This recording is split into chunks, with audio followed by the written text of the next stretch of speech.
বন্ধুগণ, কিন্তু এই কাজটা করতে গেলে আমরা একা একা পারবো না, আমরা শুধু নিজেরাই পারবো না। এদেশের মানুষ একটা জিনিস চায়, হিন্দু চায়, বৌদ্ধ চায়, খ্রিস্টান, ইহুদি, নাসারা যারা আছে প্রত্যেকেই একটা জিনিস চায়, সেটা হলো শান্তি। ঠিক কিনা বলে?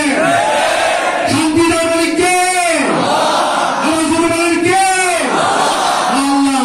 সেই শান্তির জন্য এই 17 রমজান আগামীকাল যে উপলক্ষে আজকের ইফতার মাহফিল, আল্লাহ নবী মুহাম্মদ রাসূলুল্লাহ তার সাহাবীদেরকে নিয়ে, নামাজ মুহাব্বাসকে নিয়ে যে ময়দানে অবতীর্ণ হয়েছিলেন, জীবন বাজি রেখে 1000 সুসজ্জিত বাহিনীর সাথে মোকাবেলা করেছিলেন। মহান রব্বুল আলামিন এই দুর্বল বাহিনীর হাতে 1000 বাহিনীকে পরাস্ত করেছে, অপমানিত করেছে, লাঞ্ছিত করেছে।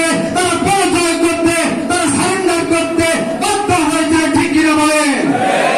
আজ এই মহান রব্বুল আলামিন যেই রব 1000 বাহিনীর সামনে সেই 313 জনকে বিজয় দান করতে পারেন, সেই মহান রব্বুল আলামিন বাংলাদেশে কি কোরআনের শাসন প্রতিষ্ঠা করে দিতে পারেন কিনা বলেন? তাই আমি আপনাদের বলতে চাই, বাংলাদেশ জামাত ইসলামী ইতিমধ্যে সারা দেশে কল্যাণের জন্য, ইনসাফপূর্ণ সমাজ প্রতিষ্ঠার জন্য একটা সিস্টেম